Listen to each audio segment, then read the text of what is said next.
सुप्रभात प्रिय विद्यार्थियों, पौधार ग्रुप ऑफ एजुकेशन के ऑनलाइन क्लास में आपका मैं पुनः स्वागत करता हूं, अभिनंदन करता हूं। प्रिय विद्यार्थियों, आज जिस विषय पर जिस प्रकरण पर हम बात करेंगे वो है बीए बीएड के विद्यार्थियों के तृतीय वर्ष के विद्यार्थी जो हैं उनके सिलेबस के अंतर्गत, पाठ्यक्रम के अंतर्गत हिंदी साहित्य में बोली, उपभाषा एवं भाषा नाम से प्रकरण है। दूसरे इसके जो भाग है वह देवनागरी लिपि की विशेषताएं। लेकिन उससे पहले हम बोली, उपभाषा एवं भाषा के बारे में अध्ययन करेंगे और इसके बारे में अध्ययन करने के बाद हमें ये मालूम हो जाना चाहिए कि कितनी बोलियां हैं, कितने उसकी उपभाषाएं कौन कौन सी हैं और भाषाएं क्या है। सबसे पहले इनकी परिभाषा जानकर हम इनकी रूपरेखा, इनके परिचय के बारे में जानेंगे, है ना।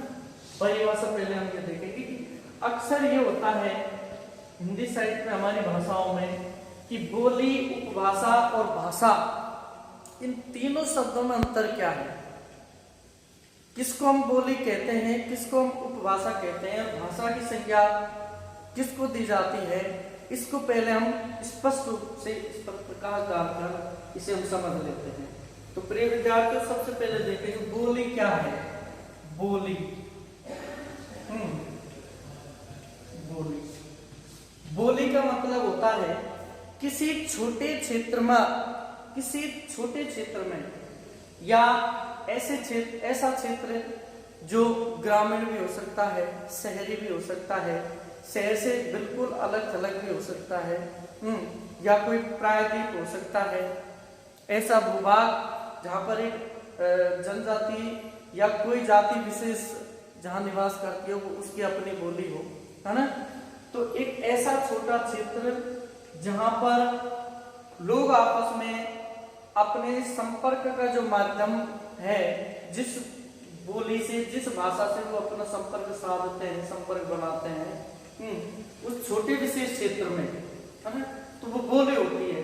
और बोली की सबसे बड़ी विशेषता ये है कि उसका कोई साहित्य नहीं होता, उसमें कोई भी साहित्य की रचना नहीं पाई जाती, उसमें साहित्य सृजन नहीं होता। केवल वो संपर्क के लिए बोली जाती है, एक दूसरे का काम चलाने के लिए बोली जाती है, और वो क्षेत्र विशेष में ही उसको लोग समझते हैं, जानते हैं। तो बोली क्या है? एक क्षेत्र विशेष में बोली जाने वाली, छोटे क्षेत्र में बोली जाने वाली भाषा जिसकी कोई भी साहित्यिक रचना नहीं होती, है ना, तो वो बोली होती है। ठीक है, समझे। फिर से देखें कि बोली क्या है। बोली एक छोटे क्षेत्र में बोले जाने वाली भाषा है, एक विशेष भाषा है जिसको वहीं पर निवास करने वाले व्यक्ति आपस में बोलते हैं, समझते हैं, है ना, जिसमें किसी भी प्रकार की साहित्यिक रचना नहीं होती, ना उसका कोई व्याकरण होता है, ना उसकी संरचनात्मक कोई व्यवस्था होती है। तो ऐसे संपर्क के साधन जो छोटे विशेष क्षेत्र में बोली जाती है भाषा, वो बोली कहलाती है। छोटे क्षेत्र में, है ना, छोटे क्षेत्र में, छोटे क्षेत्र में बोली जाने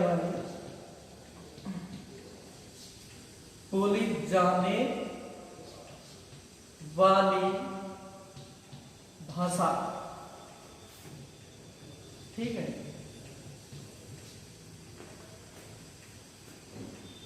जिसमें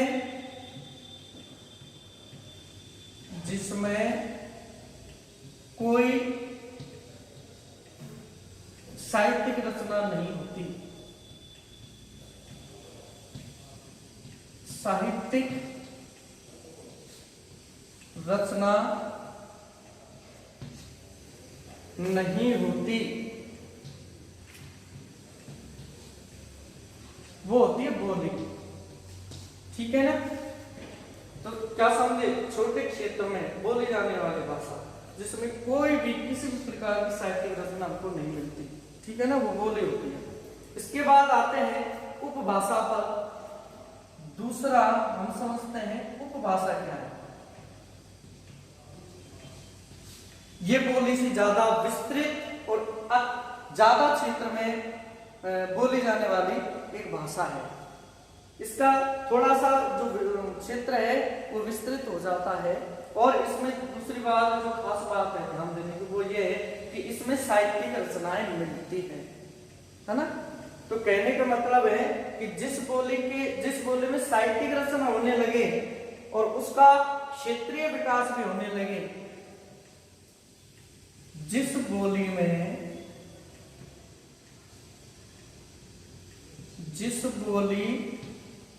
में साहित्य रचना होने लगे,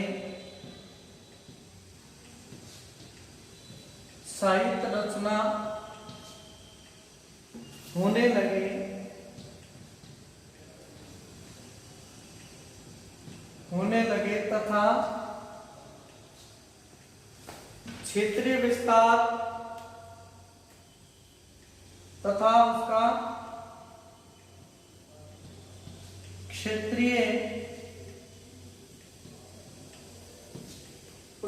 क्षेत्रीय विस्तार होने लगे,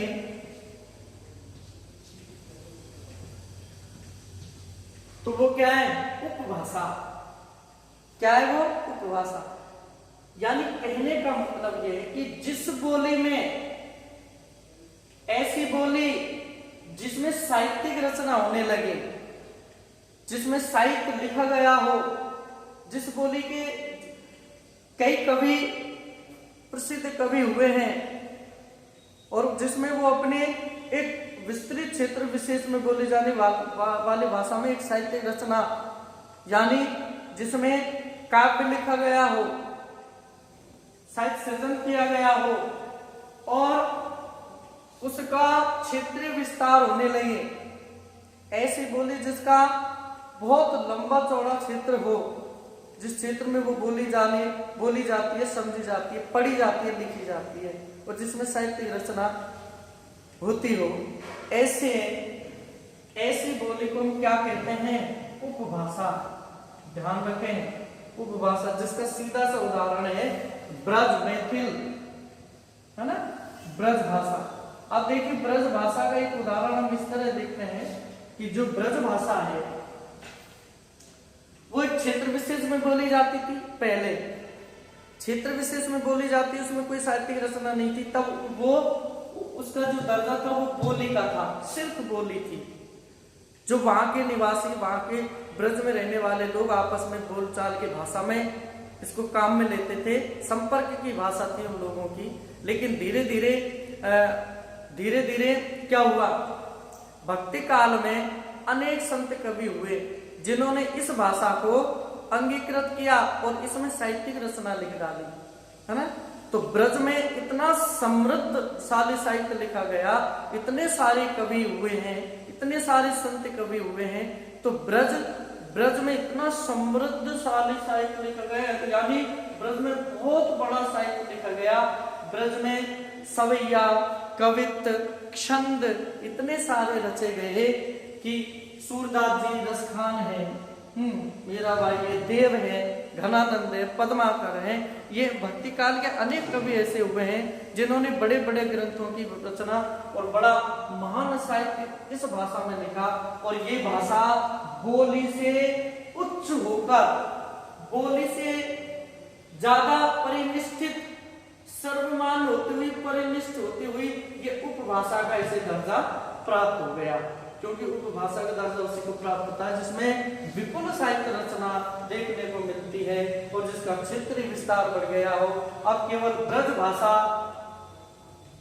भाषा बोलने वाले लोग ब्रज में तो रहते हैं, लेकिन ब्रज भाषा में साहित्यिक रचना करने वाले लोग पूरे हिंदुस्तान में मिलते हैं।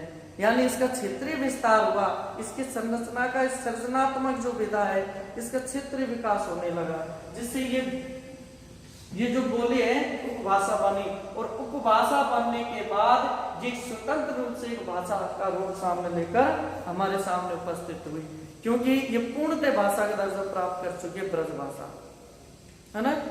तो क्या समझे कि उपभाषा जिस बोली में साहित्य रचना होने लगे, उसका क्षेत्रीय विस्तार होने लगे, तो वो उपभाषा मानी जाती है। अब इसके जो तीसरा बिंदु हम पढ़ते हैं वो है भाषा। इसका जो तीसरा बिंदु हम पढ़ते हैं वो है भाषा। भाषा क्या है? भाषा इन दो से सबसे परिनिष्ठित सर्वमान्य, जिसमें विपुल साहित्य लिखा गया हो, विशुद्ध साहित्य लिखा गया हो, और जो मानक भाषा पर आधारित हो, वो भाषा कहलाती है। इसका क्षेत्रीय विस्तार बहुत अधिक होता है, यानी संपूर्ण पृथ्वी पर यानी संपूर्ण क्षेत्र में जिस भी देश है उस देश में संपूर्ण जो धरातल है, सभ्यता संस्कृति है, वहां रख के रहने वाले लोग हैं, इसमें समझते हैं, इसको बोलते हैं, समझते हैं, इसमें अपने मनोभावों को व्यक्त करते हैं, अपने चिंतन मनन की बातों को एक दूसरे तक पहुंचाते हैं, और इसमें साहित्य का सृजन होता है, वो भाषा का रूप हो जाता है ना। कहने का मतलब है कि साहित्यकार जब उस भाषा को अपने साहित्य के द्वारा परिनिष्ठित सर्वमान्य रूप प्रदान कर देता है, तो वो भाषा का दर्जा प्राप्त कर लेती है। आई बात समझ में? तो वो भाषा का दर्जा प्राप्त कर लेती है, ठीक है ना। तो अब वो भाषा का दर्जा प्राप्त कर लेते हैं, इसका उदाहरण एक है खड़ी बोली हिंदी, खड़ी बोली, ठीक है, या जिसको हम हिंदी भाषा कहते हैं। हिंदी हमारी मातृभाषा है, राष्ट्रीय भाषा है, राजभाषा है, ठीक है ना। हिंदी एक ऐसी भाषा है जो संपूर्ण भारतवर्ष में बोली जाती है, लिखी जाती है, पढ़ी जाती है, जिसमें अध्यापन, शिक्षा और देश के कामकाज, राज्य के जो कामकाज है जिस भाषा में होते हो, जो शिक्षा का माध्यम हो, जो अभिव्यक्ति का माध्यम हो, जो साहित्य सृजन का माध्यम हो, यानी सभी मार्गों पर जो प्रशस्त हो, ऐसी भाषा साहित्य, वो ऐसी जो बोली है वो भाषा का रूप दर्जा प्राप्त है, और वो है हमारी भाषा, हिंदुस्तान की, भारत की भाषा हिंदी, यानी जिसको मातृभाषा, राष्ट्रभाषा और राजभाषा का दर्जा दिया जाता है। ये तीन शब्द हम पढ़ते रहते हैं, मातृभाषा, है ना, इसमें थोड़ा सा अंतर है, थोड़ा अंतर है, इसको समझ लेते हैं। मातृभाषा है, राजभाषा और राजभाषा, राष्ट्रभाषा। अब देखिए इन तीनों का जो अंतर है वो है तो हिंदी एक ही, तीनों का मतलब है ना, लेकिन अब देखिए मातृवाणी, माता यानी जिस क्षेत्र में हमारी माता निवास करती है, जहां हम जन्म लेते हैं, हम वहीं उस धरातल पर बोली जाने वाली, उस क्षेत्र विशेष में बोली जाने वाली भाषा को सबसे पहले सीखते हैं, है ना। तो हमारे देश में सैकड़ों ऐसी बोलियां, उपभाषाएं हैं जो हिंदी का ही एक अंग है ना, हिंदी की छोटे रूप है ना। तो उन बोली या उपभाषा क्षेत्र में हम निवास करते हैं, तो वहीं की बोली और भाषा को सर्वप्रथम हम सीखते हैं। माता जिस भाषा को बोलती है उसी भाषा में हम सबसे पहले अपना उच्चारण शुरू करते हैं बचपन में, जब हम शैशवावस्था में होते हैं, ठीक है ना। तो जैसे हम ब्रज में, हमारी माँ ब्रज क्षेत्र की रहने वाली, तो सबसे पहले हम ब्रज जो भाषा है उसको बोलना सीखेंगे। लेकिन ब्रज भी क्या है? हिंदी का ही एक छोटा रूप है ना, हिंदी की एक भाषा है ना। उसके बाद देखिए मातृभाषा, दूसरी बात इसको कह सकते हैं मातृवाणी, भारत माता, है ना। भारत माता की जो भाषा है वो हिंदुस्तानी भाषा है, यानी हिंदी भाषा है। अब राजभाषा क्या है? राज का मतलब होता है राष्ट्र, राज का मतलब होता है जिसमें राज का काम काज होता हो, किसी भी देश का काम काज होता हो, वो राज है। अब देखो हमारे भारत में हमारे देश में हिंदी में ही राज्य का कामकाज होता है ना। अब शिक्षा है, शिक्षा का संपूर्ण कार्य हमारी मातृभाषा में ही होता है ना। जितने भी कार्यालय हैं, जो संगठन है ना, जितने भी सरकारी जो संगठन है, उन सब में जो कामकाज होता है वो हिंदी में होता है, यानी शुद्ध हिंदी में होता है, व्याकरण निष्ठ हिंदी में होता है। उस शुद्ध हिंदी में जो काम किया जाता है वो बिल्कुल विशुद्ध हिंदी होती है, व्याकरण निष्ठ होती है, उस भाषा में कामकाज होता है। तो वो हमारी राजभाषा हो गई, ठीक है ना, जिसमें व्याकरण को बड़ा ध्यान रखा जाता है। राष्ट्रभाषा, राष्ट्र का मतलब होता है देश, है ना। ऐसी भाषा जो संपूर्ण देश जिस भाषा से जुड़ा रहता है, कहने का अर्थ है राष्ट्रभाषा का मतलब होता है संपर्क की भाषा, जो हमारे देश के लोगों को संपर्क एक सूत्र में बांधने का कार्य करती है ना। यानी पूर्व से पश्चिम, उत्तर से दक्षिण तक हम अगर चले जाएं तो हमको सभी जगह हिंदी में बोलने वाले व्यक्ति मिल जाएंगे।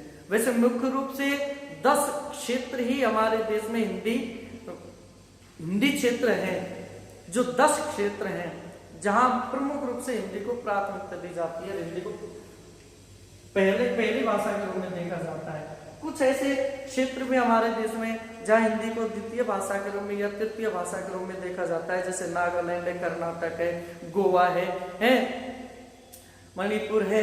तो इन ऐसे जो क्षेत्र हैं वहाँ ये अहिंदी प्रदेश देश है। ऐसा नहीं है कि वहाँ हिंदी को समझते नहीं, पढ़ते नहीं, बोलते नहीं है, जानते हैं, समझते पढ़ते हैं, लेकिन वहाँ की जो भाषा है वो जो अपनी क्षेत्रीय भाषा है उसको मातृभाषा मानते हैं, उसी में अध्ययन करते हैं, उसी को वो समझते हैं। जैसे गोवा है, गोवा में मातृभाषा अंग्रेजी है, तो वहां सबसे पहले अंग्रेजी को महत्व दिया जाता है, उसके बाद हिंदी को दिया जाता है। लेकिन हिंदी एक ऐसी भाषा है जो संपूर्ण देश में जिसको समझा जाता है, बोला जाता है, पढ़ा जाता है ना। तो संपूर्ण देश को एक सूत्र में बांधने का काम करती है, यानी संपर्क की भाषा है। इसलिए इसमें ये जरूरी नहीं कि ये बिल्कुल सभी जगह विशुद्ध रूप से बोली जाती हो, ये कई क्षेत्रीय बोली में बोली जाती है, कई आंचलिक भाषा में बोली जाती है, कई उपभाषा में, कई अपभ्रंश रूप में बोली जाती है, जिसमें कोई व्याकरण का नामो निशान नहीं होता, है ना, या आम क्षेत्रीय बोली भाषा में बोली जाती है ना। तो ऐसी जो भाषाएं हैं वो हिंदी के ही विकृत रूप है, वो हिंदी है। तो कहने का मतलब है मातृभाषा, राजभाषा, राष्ट्रभाषा, इनकी संरचनात्मकता में अंतर हो सकता है, इनका जो मूल उद्देश्य है वो एक ही है, वो है हिंदी। ठीक है, यहां तक समझे। अब हम पढ़ेंगे कि बोली, उपभाषा और भाषा है ना, इनके क्षेत्र कौन कौन से, इस पर हम थोड़ा सा नजर डालेंगे।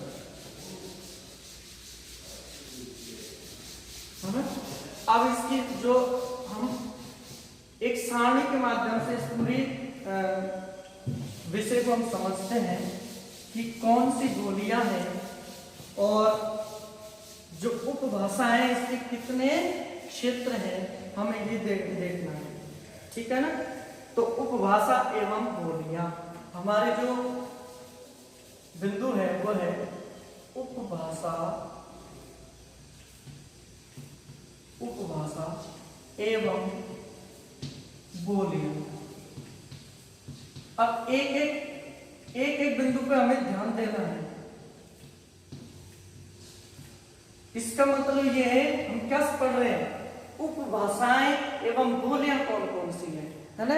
हमारे जो हिंदी क्षेत्र है, वर्गीकरण देखो, सबसे पहले मैं आपको बात बताऊं कि डॉक्टर ग्रियर्सन 1927 ईस्वी में डॉक्टर ग्रियर्सन उनकी अपनी एक पुस्तक प्रकाशित हुई, जिस पुस्तक का नाम था भारतीय भाषा सर्वेक्षण, जो 1927 ईस्वी में प्रकाशित हुई। डॉक्टर ग्रियर्सन ये अंग्रेजी विद्वान थे, लेकिन इन्होंने भारतीय भाषा हिंदी पर बहुत शोध कार्य किया था हिंदुस्तान में आकर, है ना। तो इनकी अगर सर्वप्रथम बोली, भाषा और भाषा, इन पर अगर वर्गीकरण किया है, शोध किया है सर्वप्रथम, तो डॉक्टर ग्रियर्सन ने किया था। यानी डॉक्टर ग्रियर्सन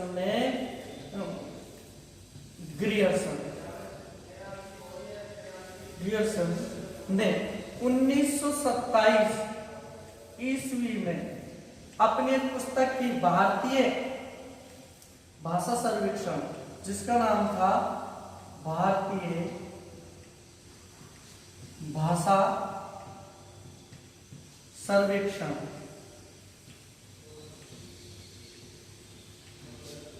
ये पुस्तक का नाम है। डॉक्टर क्रिएशन की 1927 ईस्वी में प्रकाशित भारतीय भाषा का सर्वेक्षण। इस पुस्तक में सबसे पहले उन्होंने बोली, उपभाषा और भाषा का वर्गीकरण किया था, है ना। उसके बाद डॉक्टर धीरेन्द्र जी आए, डॉक्टर सुनीति कुमार चटर्जी आए। उन्होंने जो भी आंचलिक जो भाषाएं, उनको भी भाषा का दर्जा दिया। कुछ ऐसी भाषाएं जिनमें साहित्यिक रचना हुई है, तो उनको उन्होंने शोध करके, उनका सर्वेक्षण करके उनको भी भाषा का दर्जा प्राप्त करवाया। अब देखते हैं, एक सारणी बनाते, सारणी के माध्यम से हम यानी उपभाषा, बोली और मुख्य क्षेत्र उनके कौन कौन से हैं ये देखते हैं, ठीक है ना। तो सर्वप्रथम हम एक तरफ लिखेंगे यहाँ उपभाषा, ठीक है ना। इधर लिख देंगे हम बोलियां,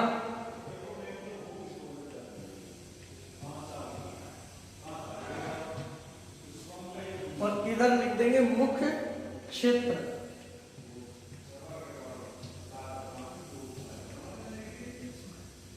ठीक है ना। आप देखिए, अब ये सारणी जो बनाते हैं हम, नंबर 1 पर हम लिखेंगे पक्ष यानी राजस्थानी। कौन सी भाषा? राजस्थानी।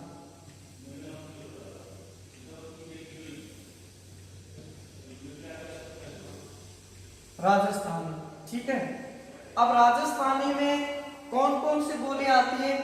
ये भाषा क्षेत्र है हमारे, भाषा क्षेत्र हिंदी में 5 है, ठीक है ना, ये ध्यान देना है। इनमें सम्मिलित कौन कौन सी, यानी राजस्थानी, जो राजस्थान में जो बोली जाने वाली बोलियां हैं वो कौन कौन सी है? मारवाड़ी, है ना, तो मारवाड़ी, ठीक है। जो पश्चिम राजस्थानी जिसको बोलते हैं, पश्चिम राजस्थानी भाषा। उसके बाद जयपुरी, जिसको ढूंढाड़ी भी कहते हैं, जयपुरी, जिसको ढूंढाड़ी भी कहते हैं।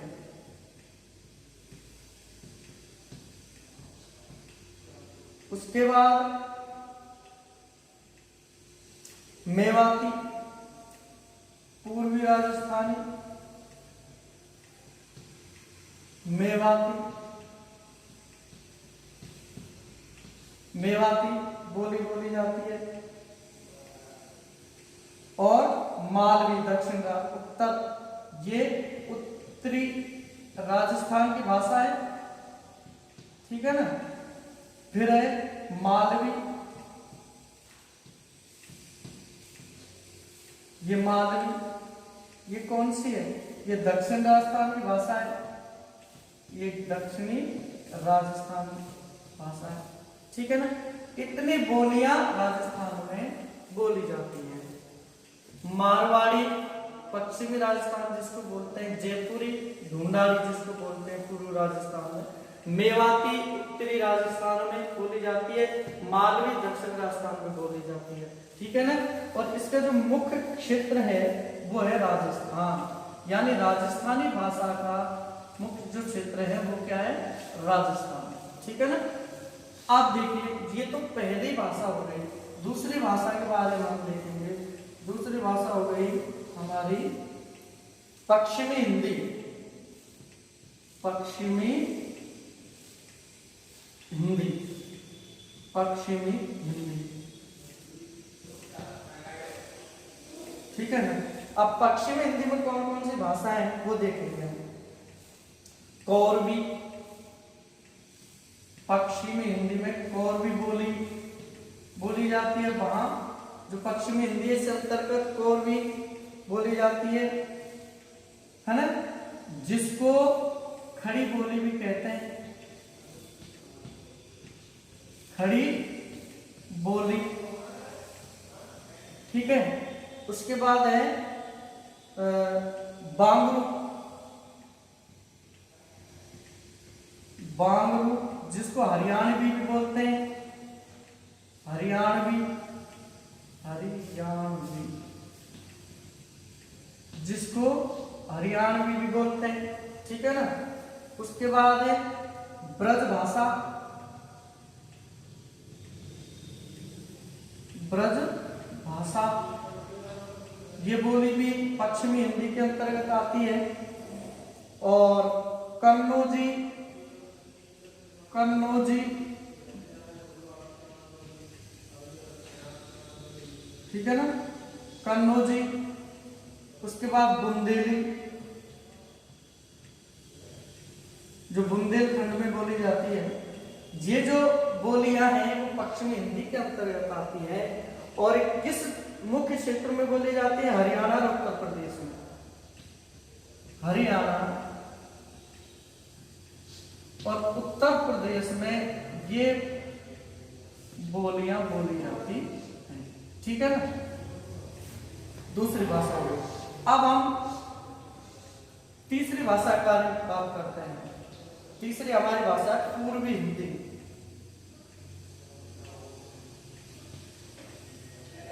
पूर्वी हिंदी। अब पूर्वी हिंदी कौन कौन सी है वो देखेंगे।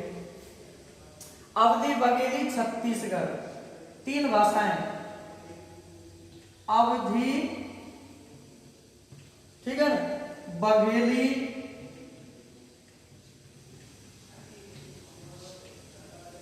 छत्तीसगढ़, छत्तीसगढ़ी, छत्तीसगढ़ी, ये तीन भाषाएं, वो तीन बोलियां बोली जाती है पूर्वी हिंदी के अंतर्गत। और कहां बोली जाती है ये? मध्य प्रदेश, छत्तीसगढ़, उत्तर प्रदेश में। ये मध्य प्रदेश में, छत्तीसगढ़ में, है ना, और उत्तर प्रदेश में ये, ठीक है। अब चौथी जो भाषा है हमारी वो कौन सी देखते हैं। चौथी भाषा क्षेत्र, चौथा भाषा क्षेत्र कौन सा है? वो है बिहारी, है ना, बिहारी। चौथा भाषा क्षेत्र हमारा कौन सा है? बिहारी। अब बिहारी में दो भाषाएं होती है, भोजपुरी, मगही। भोजपुरी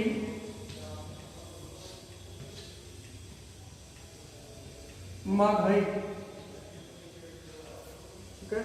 अब ये कहां बोली जाती है? बिहार और उत्तर प्रदेश में। उत्तर प्रदेश में। अब पांचवा जो हमारा हिंदी क्षेत्र है, पांचवी जो है वो है, पांचवी जो भाषा है कौन सी है? पहाड़ी। पहाड़ी। अब पहाड़ी के अंतर्गत कौन कौन सी बोलियां आती हैं ये देखते हैं। एक तो पहाड़ी आएगी, है ना, एक पहाड़ी कुमायूं गढ़वाली, कुमायूं,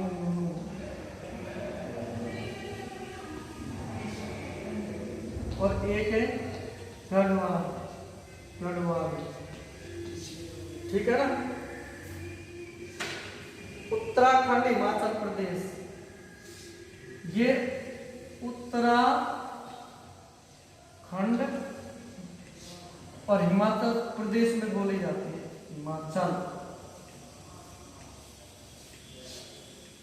प्रदेश। तो विद्यार्थियों इस प्रकार देखिए हमारे 5 उपभाषा क्षेत्र हैं, है ना। कितने? 5 उपभाषा क्षेत्र हैं जो इस तरह राजस्थानी, पश्चिमी हिंदी, पूर्वी हिंदी, बिहारी और पहाड़ी, इनके अंतर्गत जो बोलियां हैं जो बोली जाती है। जैसे राजस्थानी भाषा है उसके अंतर्गत मारवाड़ी भी बोलते हैं, जयपुरी भी बोलते हैं, जिसको ढूंढाड़ी कहते हैं, मेवाती और मालवी। ये 4 बोलियां राजस्थान भाषा के अंतर्गत बोली जाती हैं, है ना, जो मुख्य रूप से राजस्थान में। पश्चिमी हिंदी है। पश्चिमी हिंदी में जो बोलियां वो पूर्वी है, जिसको खड़ी बोली कहते हैं। बांग्ला जो हरियाणवी भाषा है, ब्रज भाषा, कन्नौजी, बुंदेली, ये इसके अंतर्गत बोली जाने वाली मुख्य भाषाएं जिनमें साहित्य रचना हुई है ना, हरियाणा और उत्तर प्रदेश में। ठीक है। उसके बाद पूर्वी हिंदी में अवधी है, बघेली है, छत्तीसगढ़ी है। ये बोलियां बोली जाती है जिनमें साहित्यिक रचना हुई है। अवधी में तो एक अवधी भाषा में तो महान रचना जो तुलसीदास है, तुलसीदास जी ने भक्ति काल में महान रचना की है। रामचरितमानस अवधी में ही लिखी गई है। एक महान साहित्यिक उपक्रम हुआ है जो युगों युगों तक जिसकी मसालें जलती रहेंगी, है ना। तो अवधी तो बहुत ही समृद्धशाली साहित्यिक रचना करने वाली भाषा है। ठीक है ना। अवधी भी मध्य प्रदेश, छत्तीसगढ़ और उत्तर प्रदेश में बोली जाती है। बिहार में भोजपुरी मगही भाषा बोलियां बोली जाती है। ये बिहार उत्तर प्रदेश में है। इस प्रकार अंतिम है पहाड़ी यानी जो पहाड़ी क्षेत्र है, हिमालय की तलहटी में जो लोग निवास करते हैं, वहां पहाड़ी बोली जाती है, कुमायूनी बोली जाती है, गढ़वाली भाषा बोली जाती है। उत्तराखंड और हिमाचल प्रदेश का ये क्षेत्र है जहां इन भाषा बोलियों को बोला जाता है। तो अब मैं समझता हूं कि बोली, उपभाषा और भाषा, इन तीन बिंदुओं पर हमने आज चर्चा की। इनके बारे में सामान्य परिचय हमने देखा, जाना, और सामान्य परिचय में हम ये भी समझ गए कि बोली किसे कहते हैं, भाषा क्या है, और ये कहाँ कहाँ बोली जाती है।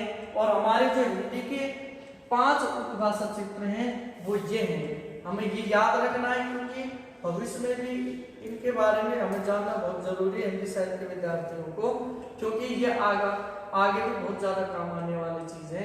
राजस्थानी, पश्चिमी हिंदी, पूर्वी हिंदी, बिहारी, पहाड़ी, है ना, ये 5 प्रमुख क्षेत्र हमारी भाषा के, तो इन्हें हमें ध्यान रखना है। और इनकी बोलियां और मुख्य क्षेत्र।